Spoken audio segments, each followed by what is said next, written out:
저는 학부를 이제 화학을 전공을 했는데요.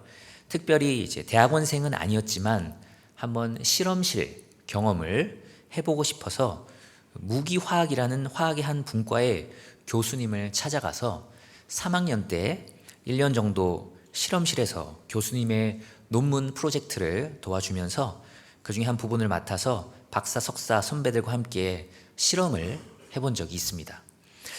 이론적으로 책으로 배울 때는 무엇과 무엇을 섞으면은 뭐가 된다, 그런 식으로 명확하게 배웠지만 실제로 실험을 해보면 우리의 예상과 계획대로 결과물이 나오는 경우는 거의 없었습니다. 실제로 A와 B를 섞으면 C가 나올 거라고 생각하고 실험을 진행하는데 실제로 예상대로 C가 나오는 그런 경우는 1000번의 실험 중에 한 번도 되지 않습니다. 99.9% 이상이 생각하지 않은 결과물을 만들어냅니다. 제가 한 실험만 그런 게 아니라 그 똑똑하다는 교수님이나 박사님들이 한 실험도 다 똑같습니다. 그것을 보면서 저는 인간의 유한함과 연약함을 다시 한번 뼈저리게 느꼈는데요. 인간이 아무리 똑똑하다고 할지라도 사람이 실험을 하면 예상대로 그 결과가 나오지 않는다는 것, 그걸 보면서 우리가 생각하지 못하는 변수들이 너무나도 많이 있구나라는 걸 알게 되었어요. 가끔씩 엄청나게 인류에게 유용한 소재라든지 플라스틱이나 카본이나 이런 소재라든지 아니면 아스피린이나 혈압약이나 이런 대단한 약 같은 것도 사실 사람들이 만들어내기도 하죠. 그런데 그런 대단한 소재나 엄청나게 효험이 있는 그런 약들을 사실은 계획해서 만들었다기보다는 우연히 실험을 하다가 우연하게 발견한 경우가 훨씬 더 많습니다. 정확하게 말하면 발명이 아니라 발견이라는 거죠. 발견. 수많은 실험을 하다가 우연히 이게 이런 효과가 있네 라고 알게 되는 경우가 훨씬 더 많습니다. 그건 우리 인생도 마찬가지인 것 같습니다. 삶을 살아가다 보면 우리의 계획대로 되지 않을 때가 참 많습니다. 설교와 여러 책으로 유명하신 박영선 목사님이라는 분이 계신데요. 그 목사님이 우리의 인생은 떠밀려가는 삶이다 라고 표현을 하셨습니다. 떠밀려가는 삶. 우리가 주도해서 계획대로 진행되는 그런 삶이 아니라 어떤 문제가 생기면 그 문제를 해결하고 문제 1을 해결하면 문제 2가 다가오고 또 문제 2를 해결하면 문제 3이 생기고 문제 3을 해결하면 뭐가 생기죠? 문제 4가 생기는 거죠. 그렇게 또 불가항력적으로 다가오는 문제들을 해결하다 보니까 어느새 떠밀려서 여기까지 오게 된 그런 떠밀려가는 삶이 우리의 인생이다라고 표현하신 게 기억이 납니다. 실제로 우리의 삶에 원치 않는 그런 생각지 않은 일들이 많이 일어납니다. 인간관계의 문제라든지 육적인 질병의 문제라든지 정신적이거나 영적인 어떤 질병의 문제라든지 경제적 문제라든지 등등등 수많은 문제들이 예상치 못한 때에 예상치 못한 모습으로 우리에게 불쑥 찾아옵니다. 그리고 우리는 어쩌면 박영선 목사님이 말씀하신 대로 그런 문제들을 해결하려고 발버둥 치면서 여기까지 온 건지도 모릅니다. 우리의 계획과 생각대로가 아니라 정말 발버둥 치면서 떠밀려서 온 거죠. 그런데 우리는 하나님께서 쓰시는 특별한 사람은 그렇지 않을 거다. 예외라고 생각하기 쉽습니다. 그렇게 막 문제들이 잔뜩 생기고 그냥 그렇게 떠밀려가는 삶은 하나님이 함께하지 않는 사람들일 뿐이고 하나님이 함께하시는 특별한 사람들은 하나님께서 그 사람의 계획대로 착착착 진행이 되게 해주실 거야 라고 우리가 생각하기 쉽습니다. 그런데 성경을 보면 그렇지 않다는 걸 우리는 알 수 있어요. 성경에서도, 신약 성경에서도 가장 하나님께 크게 쓰임을 받은 하나님의 사람이 누구죠? 네. 사도 바울이라고 우리는 말할 수 있지 않습니까? 이 사도 바울과 같은 사람은 그 선교 여행을 할 때 대부분 바울의 계획대로 순탄하게 대부분 다 잘 진행됐을 거다, 이렇게 우리가 언뜻 착각하기 쉽습니다. 오해하기 쉽습니다. 그러나 선교 여행의 한치 앞도 바울이 내다보지 못하고 바울의 계획과 그 생각과 마음대로 되지 않는 것이 얼마나 많았는지 우리는 이 오늘 읽은 짧은 본문을 통해서도 확인할 수 있습니다. 크게 네 가지 바울의 뜻대로 되지 않은, 계획대로 되지 않은 큰 어려움이 이 짧은 본문에 다 들어있는데요. 첫 번째는 이방인의 위협입니다. 누구의 위협이라고요? 이방인의 위협. 먼저 20장 1절을 보면 이렇게 오늘 말씀 시작합니다. 소요가 그침에 바울은 제자들을 불러 고난 후에 작별하고 떠나 마게도냐로 가니라. 소요가 그침에 라고 시작하죠. 바울은 지금 어디 있는 걸까요? 지난 수요 예배 설교를 잘 들으신 분은 기억하실 텐데 지금 바울이 어디 있죠? 네, 3차 선교 여행 중이고 에베소에 있습니다. 에베소. 소아시아의 에베소라는 지역에서 열심히 사역을 하고 있어요. 그런데 예상치 못한 폭동이 일어납니다. 그걸 여기서 소요라고 표현을 하고 있죠. 바울이 워낙 열심히 선교를 잘하고 많은 사람들이 복음을 믿고 회심하는 일들이 막 일어나니까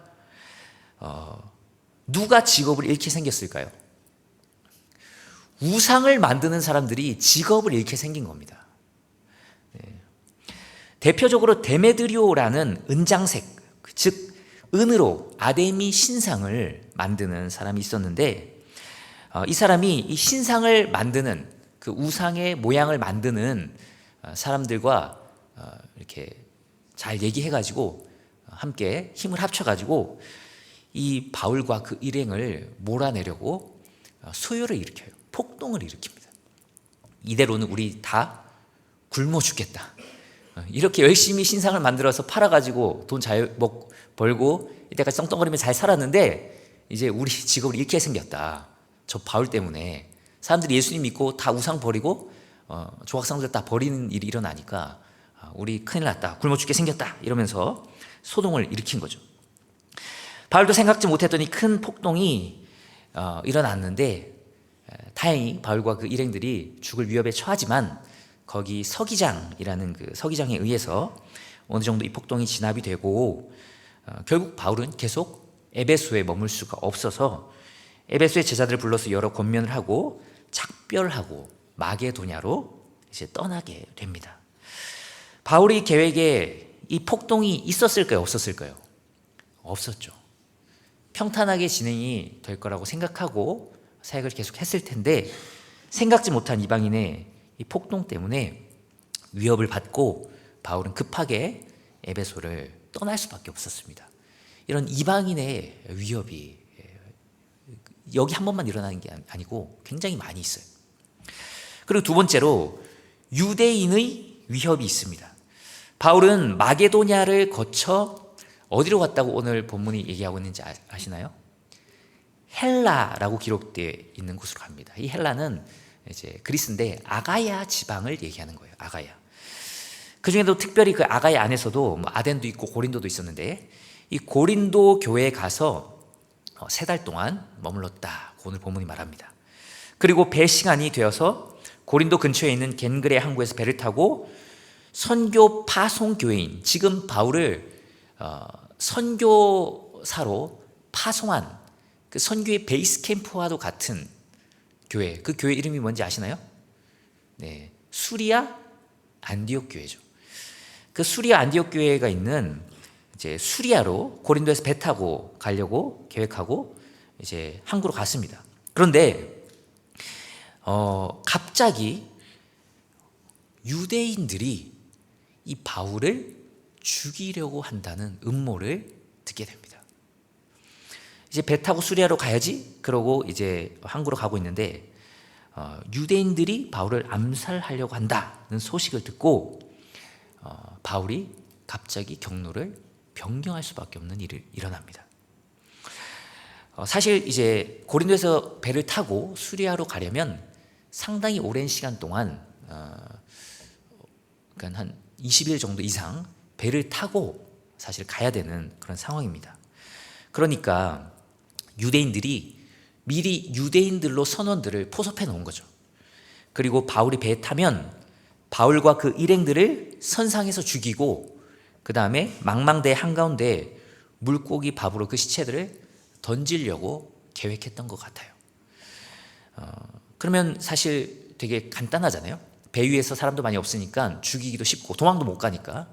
그리고 그 죽은 시체를 바다에 던져버리면 그냥 도착했을 때 풍랑이 심해서 바울과 그 일행들이 빠져 죽었다라고 핑계대기도 좋으니까 그렇게 선상에서 죽이려고 유대인들이 계획을 한 것 같습니다. 그런데 하나님은 그 암살 소식이 바울에게 들어가게 하시고 그리고 바울은 급하게 선교 여행의 경로를 변경하게 됩니다. 그래서 3절 말씀을 보면 마게도냐라는 북쪽 지역으로 돌아가는 한참 우회하는 길을 선택하게 됩니다. 수십 일이나 더 걸릴 수밖에 없는 우회하는 길, 거기로 이제 갈 수밖에 없는 거죠. 역시나 유대인의 위협도 여기서 한 번만 받은 게 아니라 계속해서 바울이 가는 곳마다 받습니다. 그리고 계획이 없던 그 환란을 통해서 계획이 없던 경로가 선교 그 경로가 변경이 되고 또 틀어지는 거죠. 이방인의 위협, 유대인의 위협. 그리고 세 번째로 시간 관리도 바울 자기 뜻대로 되지 않습니다. 3절을 보시면 거기 석 달 동안이 있었다고 고린도에 석 달 동안 있었다고 되어 있는데 사실 석 달을 있고 싶어서 있었다기보다는 겨울에 한 3달 정도는 배가 뜨지 않기 때문에 고린도에 있을 수밖에 없었습니다. 배가 뜨지 않기 때문이죠.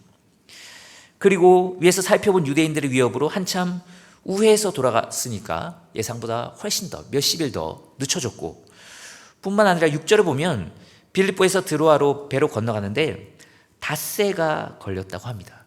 사실 마게도냐에서 소아시아 대륙으로 이렇게 건너가는 거거든요. 원래 이틀이면 충분히 건너갈 수 있는 가까운 거리임에도 불구하고 닷새나 걸렸다라고 써 있어요.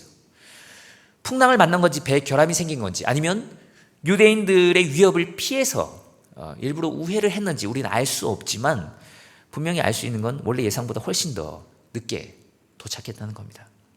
또 6절 하반부에 보면 드로아라는 지역에서 1회 동안 머뭅니다. 1회면 며칠이죠? 7일이잖아요. 꽤 오랜 시간 머문 거죠. 사실 본문 조금 더 뒤에 있는 그 20장 16절을 보면 바울이 지금 급해요. 빨리 지금 가서 헌금을 예루살렘 교회에 전달해야 되는 상황이라서 급한 상황이거든요. 그럼에도 불구하고 1회나 머문 건 드로아 사람들을 생각한 면도 있겠지만 역시 배 시간을 맞추기 위한 부분도 있었어요. 요즘처럼 배가 뭐 시간마다 뜨고 3시간마다 뜨고 이런 게 아니라 뭐 일주일에 한 번 뜨고 그런 배가 많았기 때문에 시간을 맞추기 위해서 그렇게 기다렸다가 가게 된 거죠. 겨울이라 발이 묶이고 유대인들이 위협해서 시간이 지체되고 무슨 이유인지 알 수 없지만 항해 시간이 지체되는 등 바울이 생각지 못했던 많은 일들을 통해서 바울이 계획했던 그 선교 여행에 많은 부분에 차질이 생기고 틀어지고 그리고 생각보다 훨씬 더 늦게 예루살렘에 도착하게 됩니다. 마지막으로 네 번째는 갑작스런 사고입니다. 갑작스런 사고. 바울에게 예상치 못하게 다가온 바울의 계획이 없던 그 어려움을 지금 제가 4가지로 말씀드렸는데 첫 번째가 뭐였죠? 이방인의 위협. 두 번째가 유대인의 위협. 세 번째가 시간 관리. 네 번째가 갑작스런 사고입니다. 바울은 드로아에 가서 복음을 전하고 말씀을 가르쳤어요. 20장 7절을 보면 그 주간의 첫날에 즉 예수님의 부활을 기념하는 주일에 떡을 떼려 하여 모였다라고 기록하고 있습니다. 여기서 떡을 뗀다는 건 그냥 식사 교제를 한다는 말이 아니라 성만찬을 가리키는 용어예요. 그러니까 공적인 예배를 말하는 겁니다. 초대교회에서 공예배의 중요한 두 요소는 성찬과 설교였습니다. 설교가 하나님의 말씀을 듣는 행위라면 성찬은 하나님의 말씀을 보는 예배입니다. 오늘날은 여러 가지 이유로 인해서 성찬을 보통 1년에 2번 하거나 많이 해도 4번을 넘기는 교회는 잘 없습니다. 그러나 초대교회에서 말씀의 선포와 더불어 성찬은 예배의 가장 중요한 요소였어요. 이렇게 예배를 성찬을 잘 행하고 그 다음에 말씀을 이제 선포를 하는데 오늘따라 바울의 설교가 짧았을까요? 길었을까요? 네, 길었습니다. 좀 긴 게 아니라 많이 길었던 것 같아요. 네. 은혜로운 설교 중에도 무슨 설교가 최고죠? 짧은 설교가 최고잖아요. 그래서 저희 교육자실에도 그런 농담을 자주 하는 목사님이 있어요. 목사님 오늘 짧고 은혜롭게 하죠? 이렇게 하면서 늘 목사님 길고 은혜로울 수는 없을까요? 제가 그렇게 물어보니까 그건 굉장히 어려운 일인데요. 그렇게 얘기하더라고요. 근데 이 바울의 설교가 보통 긴 게 아니었던 것 같아요. 7절에도 말을 밤중까지 계속하매라고 누가가 기록하고 있고 9절에도 강론하기를 더 오래 하매라고 되어 있을 정도로 설교가 아주 길었습니다. 그래서 이제 사건이 하나 일어나게 되는데 8절에 보면 등불을 많이 켰다고 되어 있어요. 등불을 많이 켜면 그 등불이 탈 때 나오는 가스가 있습니다. 가스를 많이 마시게 되고 그리고 설교가 뭐 밤중까지 지금처럼 뭐 30분 길어야 1시간 이게 아니라 막 2시간, 3시간, 4시간 계속 길어졌던 것 같아요. 그렇게 길어지고 그리고 또 이 유두고라는 청년이 아마 낮에는 육체 노동을 했을 것으로 예상되기 때문에 또 피곤하잖아요. 그러니까 굉장히 졸리는 겁니다. 사람이 아주 많았던 것 같아요. 그냥 바닥에서 안에서 졸았으면 큰 문제가 안 됐는데 하필 어디에 걸터 앉아서 설교를 들었어요? 창가에 앉아서 걸터 앉아서 설교를 들었습니다. 그때 이제 잠을 이기지 못하고 지금 같으면 방충망이라도 있지만 그때는 그런 게 없잖아요. 그래서 졸다가 설교 시간에 졸다가 3층 다락방에서 떨어져서 직사를 합니다. 네. 어떤 목사님이 이걸 이제 이 구절을 악용해서 잘못 적용해서 여러분 졸다가는 이렇게 될 수 있습니다. 뭐 이런 식으로 네, 말을 하기도 한다고 하는데 그건 이제 잘못 해석한 악용한 케이스고 그걸 얘기하려고 한 게 아니죠. 9절에서 분명히 얘기했듯이 이 유두고라는 청년이 3층에서 떨어지고 어떻게 돼요? 죽게 됩니다. 죽었는지라라고 명확하게 얘기해요. 게다가 이 사도행전을 지금 쓰고 있는 사람이 그리고 지금 거기서 함께 동행하고 있는 사람이 누군지 아십니까? 바로 누가예요. 누가복음을 쓴 누가. 이 누가는 의사입니다. 죽었는지 기절했는지 정도는 헷갈릴 그런 사람이 아니에요. 분간 못할 사람이 아니죠. 설교 도중에 그 설교를 듣던 사람이 3층에서 떨어져서 한번 죽었다고 생각해 보십시오. 저도 설교자지만 몇 년 전에 저희 교회 예배 시간에 갑자기 예배 드리던 사람이 쓰러진 적도 있고 심지어 119가 와서 데리고 간 그런 케이스도 있습니다. 그래도 감사하게 후에 잘 회복이 되었는데요. 굉장히 그때 또 목사님도 많이 정말 당황해 하시고 그렇게 안부를 물어보시는 그런 사건이 있었습니다. 그런 일이 일어나도 굉장히 당혹스러운데 예배드리던 사람이 한번 떨어져서 죽었다고 생각해 보십시오. 갑자기 우리 성목교에 너무 막 사람들이 많이 와가지고 자리가 없어서 저기 창가에 앉아가지고 예배드리다가 밖으로 떨어져서 사람 죽었다고 한번 생각해 보세요. 사도 바울이 마음이 얼마나 어려웠을까라는 생각이 듭니다. 교회 예배에 나오다가 발목 삐끗했다고 다시는 교회 안 간다고 하고 교회 안 나오는 사람도 있는데 지금 드로아에서 사람들이 이제 뜨겁게 복음을 받아들이고 있는 이 상황에서 갑자기 찬물을 확 끼얹는 일이 발생한 거잖아요. 이런 끔찍한 사고가 갑자기 일어났고 그리고 20장 10절에 사람들이 떠들었다고 표현하는데 20장 1절에 나오는 소요, 그러니까 에베소 사람들이 일으켰던 그 폭동에 쓰인 단어와 같은 단어를 쓰고 있거든요. 그러니까 이 이제 청년이 죽었잖아요. 그러니까 사람들의 마음이 흔들리고 바울과 그가 전하는 복음에 대해서 부정적으로 사람들이 수군대기 시작한 겁니다. 이렇게 짧은 12구절 속에서도 바울의 계획에 있지 않던 부정적인 사건이 이렇게나 많이 일어납니다. 이방인의 위협, 유대인의 위협, 시간의 지체, 갑작스러운 사고까지. 만약에 우리가 이런 상황을, 사도 바울처럼 열심히 선교하다가 이런 상황을 겪으면 하나님께 어떤 말이 나올까요?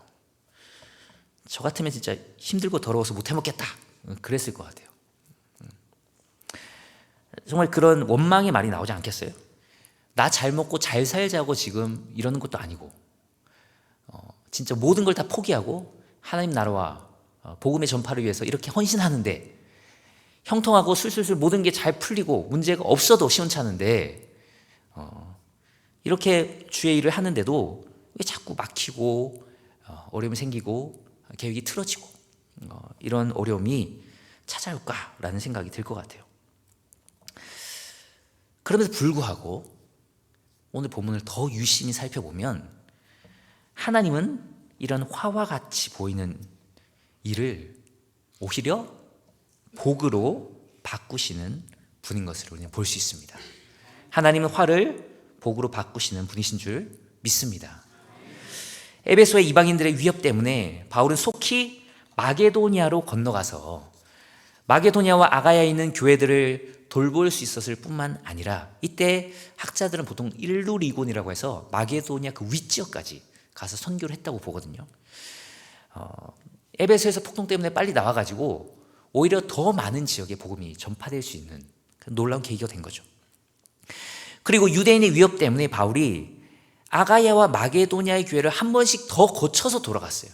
그래서 그 교회들을 더 굳건하게 세울 수 있었고, 무엇보다 가장 중요한 게 드로아에 머물면서 복음을 전할 수 있었다는 겁니다. 그 고린도에서 배 타고 바로 수리하러 가면 드로아를 거치지 않거든요. 드로아는 저 위에 있는 동네이기 때문에 그걸로 갈 일이 없어요. 그러면 드로아에 있는 사람들이 제대로 복음을 배울 수 있는 시간이 없었을 텐데 드로아에 복음을 전할 수 있는 놀라운 일이 있게 된 거죠. 사실 이 드로아라는 지역은, 그러니까 이 유럽 마게도니아로 건너가기 직전에 있는 아시아의 그 도시거든요. 근데 되게 아쉬움이 많이 남는 선교지였어요. 고린도 후서 2장에도 이것을 잘 이제 표현을 하고 있는데 이런 말씀이 있습니다. 내가 그리스도의 복음을 위하여 드로아의 이름에 주 안에서 문이 내게 열렸으되 내가 내 형제 디도를 만나지 못함으로 내 심령이 편하지 못하여 그들을 작별하고 마게도냐로 갔노라. 이 말씀이 무슨 말씀인지 금요기도에 열심히 나와서 말씀을 설교로 들으신 분은 한 번에 이해하실 겁니다. 그러니까 지금 바울이 고린도전서라는 편지를 쓰고 그 다음에 회개를 안 하죠. 그리고 눈물로 쓴 편지, 그 눈물의 편지를 또 보내죠. 근데 그 눈물로 쓴 그 눈물의 편지를 받고 이 고린도 교인들이 정말 회개를 했는지, 정말 주님께로 돌아왔는지 그걸 알고 싶었는데 그거를 듣기 위해서 사실은 이제 그 소식을 듣기 위해서 디도를 만나려고 열심히 이제 드로아로 간 거죠. 드로아에서 디도를 만날 거라고 생각했던 것 같아요. 근데 드로아에 갔는데 복음의 문이 활짝 열리긴 열려요. 막 사람들이 마음을 열고 복음을 받아들이려고 해요. 그런데 디도가 안 오는 거예요. 근데 지금 일단 우선은 고린도 교회 상황을 해결하는 게 먼저기 때문에 디도를 만나기 위해서 배 타고 건너 마게도냐로 건너갑니다. 그래서 드로아의 복음의 문이 열렸는데 그냥 지나치게 된 거죠. 그러니까 얼마나 좀 아쉬움이 남는 그런 선교지예요. 차라리 사람들이 배척하고 진짜 그 막 갈라디아 지역에서처럼 정말 사람들이 말도 안 듣고 막 아덴처럼 사람들이 복음도 잘 안 받아들이고 거부하고 소동 일으키고 쫓아내고 이러면은 에이 그 동네는 뭐 벌 받을 동네인가 보다 이렇게 생각할 수 있는데, 정말 마음의 문이 활짝 열고 이제 복음 좀 전해주세요 그러는데 휙 가버린 거예요. 그렇게 아쉬움이 남는 드로아였는데 하나님께서 놀랍게 또 계획이 틀어지게 하셔서 드로아에 가서 제대로 복음을 전할 수 있게 해주신 거죠. 시간 관리도 마찬가지입니다. 3달 동안 배가 뜨지 못해서 바울은 고린도 교회를 더욱 세웠을 뿐만 아니라 그 고린도 교회에서 아주 중요한 서신을 쓰는데 바로 로마서를 쓰게 됩니다. 오히려 시간이 지체되어서 로마서라는 복음의 정수를 담은 걸작이 탄생하게 된 거죠. 그리고 배를 기다리며 급한 가운데서도 이래 동안 머물면서 드로아를 더욱더 굳건하게 세웁니다. 마지막으로 또 갑작스러운 사고를 통해서 더욱 놀랍게 역사하시는 하나님을 경험하게 됩니다. 예수님이 야이로의 딸을 살리시고 베드로가 도르가를 살렸던 것처럼 하나님은 바울을 통해 죽었던 청년 유두고를 다시 어떻게 하시죠? 살리십니다. 10절 말씀을 보면 생명이 그에게 있다라고 하면서 다시 유두고를 살려요. 죽었던 유두고가 다시 살아남으로 낙심했던 그 수군거리던 드로아의 많은 성도들이 어떻게 되었다고 하죠? 우리 20장 12절 말씀 다 같이 한번 읽어볼까요? 시작. 사람들이 살아난 청년을 데리고 가서 적지 않게 위로를 받았더라. 아멘. 성경이 뭐라고 말하죠? 사람들이 적지 않게 위로를 받았다고 말해요. 죽은 줄 알았는데 반전이 일어난 거죠. 죽지 않았었다면은 오히려 경험하지 못했었던 하나님의 놀라운 능력을 경험하게 됩니다. 바울이 전한 하나님의 말씀이 진리라는 것을 더욱더 확고하게 붙들 수 있게 되는 놀라운 계기가 된 거죠. 말 그대로 화가 복이 되는 놀라운 일이 일어난 겁니다. 말씀을 맺으려고 합니다.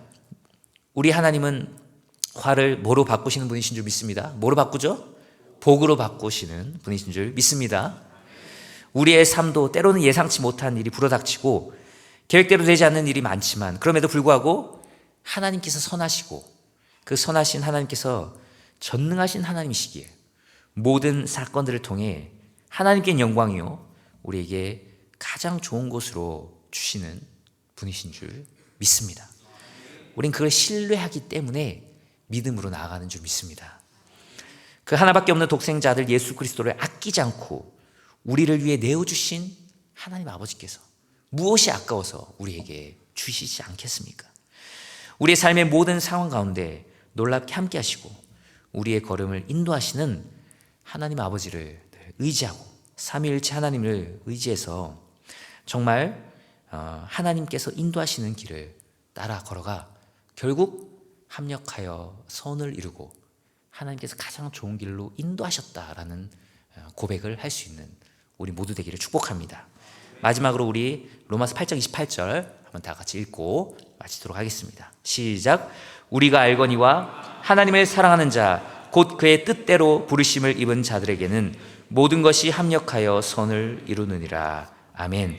우리 주가 보이신 생명의 길 함께 찬양하겠습니다.